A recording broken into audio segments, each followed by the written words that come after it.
हमारी साइकिल है फर्राटेदार, लेकर जाती हमको गांव के उस पार। ओहो, निकला हूँ मैं करने दूध का व्यापार।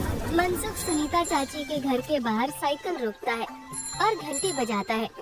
काकी आ जाओ, दूध ले लो। लाओ भाई, आज जरा आधा लीटर दूध ज्यादा दे देना, मेरी बिटिया को खीर खाने का मन है। हाँ हाँ, अभी ले लो, बढ़िया सी खीर बनाकर खिलाना बिटिया को। मनसुख फिर से साइकिल लेकर दूसरे घर दूध देने चला जाता है। अरे मनसुख भाई, ये लो तुम्हारे दूध के पैसे, आज महीना पूरा हो गया ना? हाँ दीदी, लाओ दो। आपका हिसाब एकदम साफ रहता है, आप एकदम समय पर पैसे दे देती हो। अरे मनसुख भैया, तुम गांव में सबसे सस्ता दूध देते हो और रोज समय पर भी आते हो, तो फिर हमारा तो फर्ज बनता है ना कि तुम्हें समय से तुम्हारे पैसे दें। अरे आपका धन्यवाद दीदी। अच्छा मैं चलता हूँ। हाँ, इस दूध वाले की ज्यादा तारीफ नहीं कर रही थी तुम? अरे तो और क्या, सच ही तो कह रही थी, मैंने कुछ गलत कहा क्या? अरे मनसुख इतना ईमानदार है बेचारा। पहले हम शहर से पैकेट वाला दूध मंगाते थे, वो कितना महंगा पड़ता है, और उसे लेने के लिए आपको इतनी दूर दुकान तक जाना पड़ता था। बेचारा मनसुख तो घर तक दूध दे जाता है और पैसे भी शहर वाले दूध से कम लेता है। और तो और। अरे बस बस भाग्यवान, और ना बताओ। मैं समझ गया कि मनसुख बहुत बेचारा और ईमानदार है। अब मुझे माफ करो और जरा एक कप चाय पिला दो। हाँ हाँ, अभी लाती हूँ। उधर मनसुख अपना सारा काम खत्म करके घर पहुँच जाता है। अरे आप आ गए, आज देरी हो गई। अरे पूछो मत, साइकिल का टायर रास्ते में पंचर हो गया था, उसे ठीक कराने में बहुत देर लग गई। ओहो, तो आप एक मोटर गाड़ी क्यों नहीं खरीद लेते? इस साइकिल पर काहे चलते हैं जब ये इतनी खटारा है तो? ताकि मैं भोला, सीधा और गरीब लग सकूं। क्या क्या मतलब? अरे अगर मैं मोटर गाड़ी से चलने लगा तो गांव वाले सोचेंगे नहीं कि इस गरीब दूध वाले के पास इतना पैसा आखिर आया कहाँ से? हाँ? कहाँ से क्या? दूध बेचकर? और कैसे? मनसुख उठकर खड़ा होता है और सीधा अपने तबेले में जाता है, जहाँ मीना ने जानवरों का ताज़ा दूध निकाल कर रखा था। लेकिन सबको पता है कि सिर्फ दूध बेचकर कोई मोटर गाड़ी खरीदने के लायक नहीं हो जाता है। मनसुख ताज़ा दूध निकाल कर उसमें अरारोट मिलाने लगता है।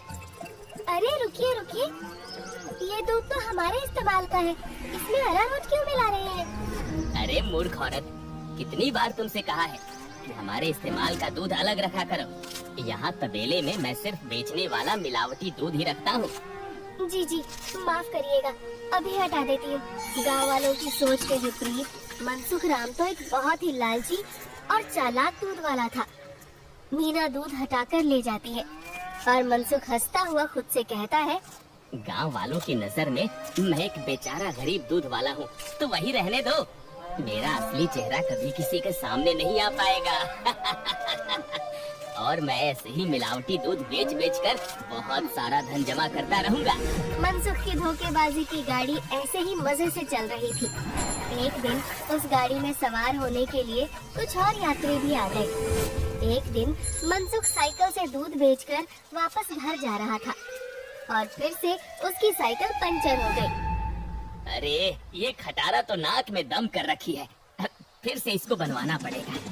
मनसुख छोटू पंचर वाले की दुकान पर जाता है। अरे भैया, फिर से आ गए आप? अरे अब तो आप एक नई साइकिल ले ही लो, आपकी साइकिल का पंचर बनाते बनाते हम थक गए भाई। अरे कहाँ छोटू भाई, घर में दाना पानी चल जाए वही बहुत है। अब कहाँ नई साइकिल खरीदेंगे हम जैसे गरीब। छोटू साइकिल ठीक करने लगता है और मनसुख वहीं खड़ा रहता है। बगल में एक भजिया वाले की दुकान थी। अरे भैया, इसे ठीक करने में 15-20 मिनट लगेगा, आप कब तक खड़े रहेंगे? जाइए सामने जाकर भजिए वाले की दुकान पर बैठ जाइए ना। अच्छा ठीक है, जब काम हो जाए तो मुझे बुला लेना। मनसुख भजिया वाले के पास जाकर कहता है, लाओ भैया, जरा एक प्लेट भुजिया खिलाओ। हाँ भैया, अभी लो। मनसुख के ठीक सामने दो आदमी बैठे हुए थे। दोनों कुछ विचित्र से दिख रहे थे, जैसे वसूली करने वाले गुंडे हों। मनसुख जरा संभल कर बैठ जाता है। अचानक से उनमें से एक आदमी को जोर से खांसी आने लगती है। अरे कैसी भजिया बनाई है तूने? नालायक, अरे अरे क्या हुआ भैया जी? अरे जल्दी पानी लाओ। अरे भैया पानी तो खत्म हो गया है, मैं अभी कुएं से लेकर आता हूँ। तो क्या खो, तब तक मैं खांसता ही रहूंगा। मनसुख जल्दी से उठकर अपनी साइकिल में लगे कैन से थोड़ा दूध लेकर आता है। लो भैया, इससे तुम्हें राहत मिलेगी। वो आदमी जल्दी से दूध पी लेता है और उसकी खांसी रुक जाती है। अब जाकर आराम मिला, तुम्हारा धन्यवाद। कोई बात नहीं भैया, इंसान ही इंसान के काम आता है ना। ये लो भैया आपकी भजिए। अच्छा मैं अभी पानी भर के लाता हूँ, कहीं किसी और को जरूरत पड़ी तो पहले से रहना चाहिए ना। जब भजिया वाला चला जाता है तो मनसुख को अकेला पाकर वो गुंडे जैसा दिखने वाला आदमी मनसुख से कहता है, काफी शुद्ध दूध बेचते हो। क्या क्या मिलाया था दूध में? ये सुनकर मनसुख सकपका जाता है और भजिया उसके हाथ से गिर जाती है। क्या क्या मतलब है आपका भैया? मतलब ये दूध तो बहुत मिलावटी था, चखकर ही पता चल गया। आज तक गांव में कोई भी मनसुख के मिलावटी दूध का स्वाद नहीं समझ पाया था और इस नए आदमी ने एक घूंट पीकर ही समझ लिया। मनसुख बहुत घबरा जाता है। देखो भैया, इस बारे में किसी को कुछ मत बताना। चाहो तो मुझसे कुछ पैसे ले लो, मेरे सालों का बना बनाया धंधा है, इसे चौपट मत करना। अरे हम तुम्हारा धंधा चौपट करने नहीं आए हैं, बल्कि हम तो तुम्हारे धंधे में 4 चांद लगवा देंगे। क्या मतलब है तुम्हारा? देखो भाई, मिलावट तो तुम कर ही रहे हो, तो हम तुम्हें मिलावट से कुछ अलग करने को नहीं कहते। तुम बस अपने दूध में ये मिला देना। वो गुंडा मनसुख के हाथ में एक पाउडर की पुड़िया थमाता है। ये क्या चीज है भाई? नहीं नहीं, ये नशे वशे का व्यापार नहीं करता मैं, ये सब तुम अपने ही पास रखो। अच्छा, मतलब सिर्फ दूध में अरारोट मिलाने का व्यापार ही करते हो? चलो ठीक है, कोई बात नहीं। हमने सोचा था तुम भी 4 पैसे ज्यादा कमा लो, मगर ये तो अपना अपना भाग्य है। क्या? अरे मैं तो मजाक कर रहा था। मैं तैयार हूँ भाई। अब सामने से आती लक्ष्मी को भला कौन मना कर सकता है। लाओ लाओ पुड़िया इधर लाओ। ये हुई ना बात। तो फिर ये लो, इस एक पैकेट को एक बड़े दूध के केन में मिलाना, इससे कम या ज्यादा में नहीं, तभी स्वाद में किसी को अंतर नहीं पता चलेगा। और हाँ, इसे मिलाने के बाद तुम्हारे दूध की डिमांड गांव में 4 गुना हो जाएगी। लोगों को ये बहुत अच्छा लगने लगेगा और चाह कर भी बिना इसे कोई पिए रह ही नहीं पाएगा। एक पुड़िया का 1000 रुपए हुआ। अरे अब ये तो बहुत ज्यादा है भैया। अच्छा ज्यादा लग रहा है? अब चलो कोई बात नहीं, मत खरीदो। अभी ये भजिया वाला आएगा ना तो इसे ही बेच देंगे। ये तो खुशी खुशी 1000 रुपए में खरीद लेगा। अरे अरे नहीं, रुको रुको, मैं देता हूँ ना पैसे, ये लो। शाबाश, चलो अगले हफ्ते मिलते हैं। मनसुख की साइकिल ठीक हो गई थी और वो पुड़िया लेकर वापस घर जाता है। जब मनसुख दूध में पुड़िया मिला रहा था, तभी वहाँ पर मीना आ जाती है। अरे ये आप क्या कर रहे हैं जी? ये है जल्दी से अमीर होने का शॉर्टकट। बहुत हुआ अरारोट मिलाना, अब देखो कितनी जल्दी हम अमीर होते हैं। अरे वाह, आप तो बहुत समझदार आदमी हैं। कितना अच्छा हुआ जो मेरी माँ ने आपसे मेरी शादी करवाई। अच्छा, काश मैं भी ऐसा ही कह सकता भाग्यवान। जी क्या? मैं समझी नहीं। नहीं नहीं, कुछ नहीं। अच्छा ठीक है, मैं खाना बना रही हूँ, आप जल्दी से हाथ मुँह धोकर आ जाइए। 1 हफ्ता बीत गया और मनसुख की दूध की डिमांड वाकई में बढ़ गई थी। उसे अच्छा खासा मुनाफा होने लगा था और उसका लालच भी अब 2 गुना हो गया था। मुझे कम से कम 10 पुड़िया दे दो, लेकिन हमेशा संभल कर इसका इस्तेमाल करना। कुछ भी हो जाए, हमने जितना बोला है उससे ज्यादा पाउडर मत मिलाना दूध में, वरना लेने को देने पड़ सकते हैं। हाँ हाँ, मैं ध्यान रखूंगा। मनसुख रोज की तरह सुनीता काकी के घर में दूध देने जाता है और आवाज लगाता है, काकी आ जाओ, दूध ले लो। मनसुख के आवाज लगाने पर अंदर से सुनीता काकी की जगह एक जवान लड़का आता है। लाओ भैया, दूध मुझे दे दो। अरे आप कौन है? आपको पहले तो कभी गांव में नहीं देखा। अरे मनसुख, ये मेरा भतीजा है, अपने पिताजी के साथ यहाँ कुछ दिनों के लिए छुट्टी पर आया है। अच्छा, छुट्टी पर? शहर में क्या नौकरी करते हो भैया?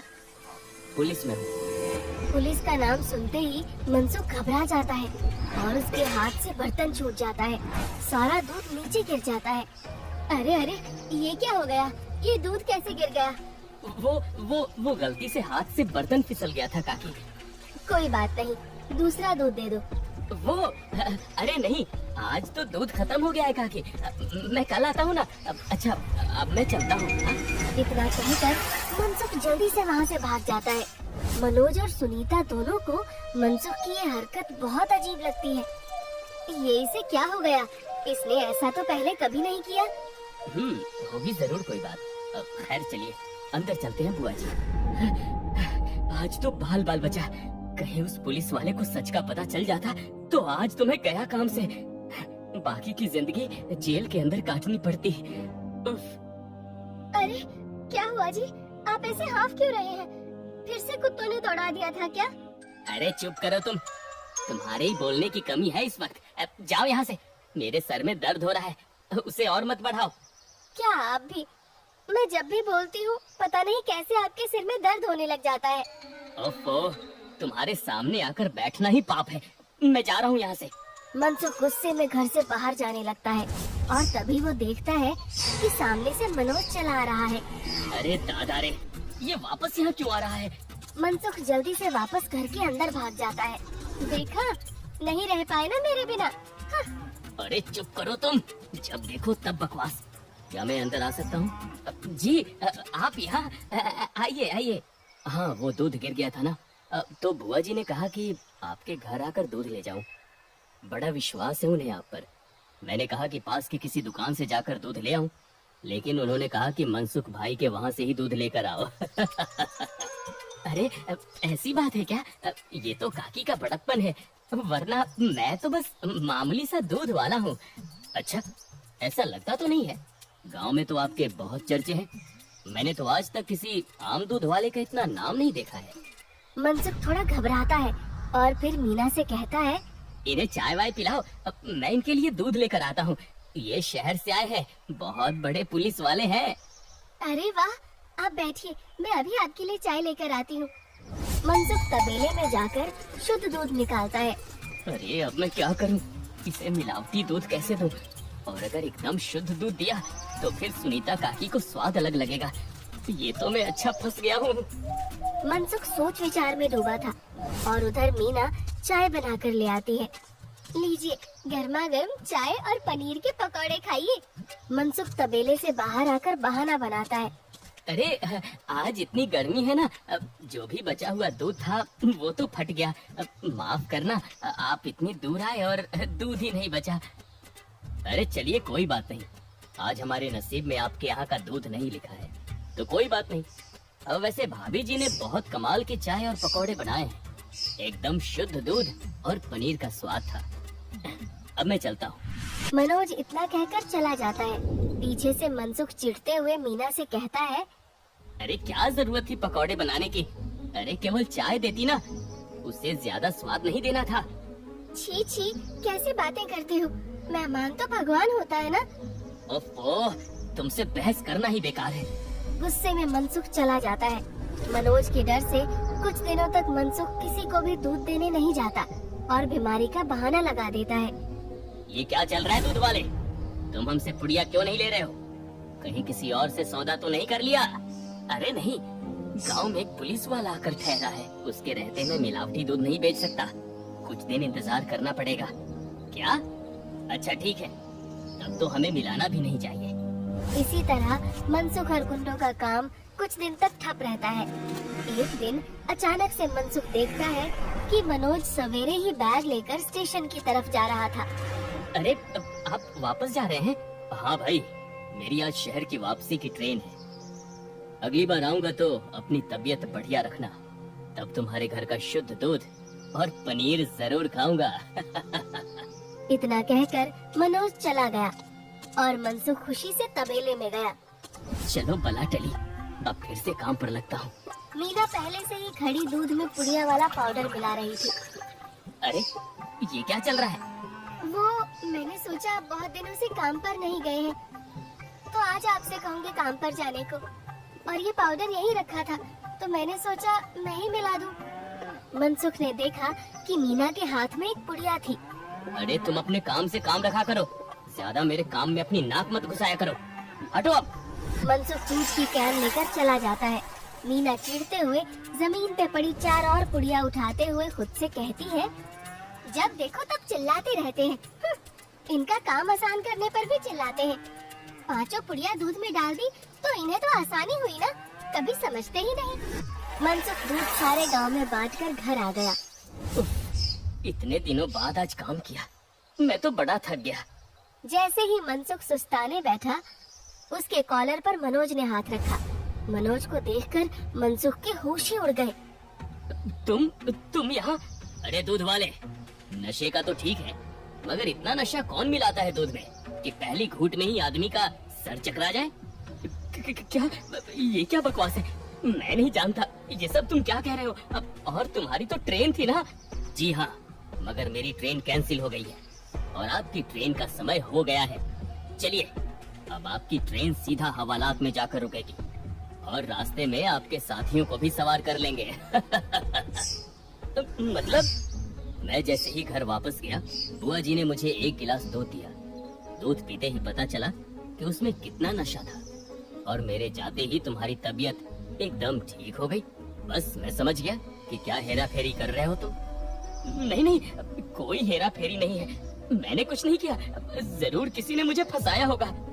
शहर से मैंने अपनी टीम बुला ली है, बाकी की तहकीकात तो वो लोग करेंगे। फिलहाल तुम चलो मेरे साथ थाने, बाकी के सवाल जवाब वहीं होंगे। मनोज घसीटकर मनसुख को थाने ले गया और पूरे गांव को लालची चालाक दूध वाले का असली चेहरा दिख गया। मनसुख के साथ साथ उसके साथी भी पकड़े गए।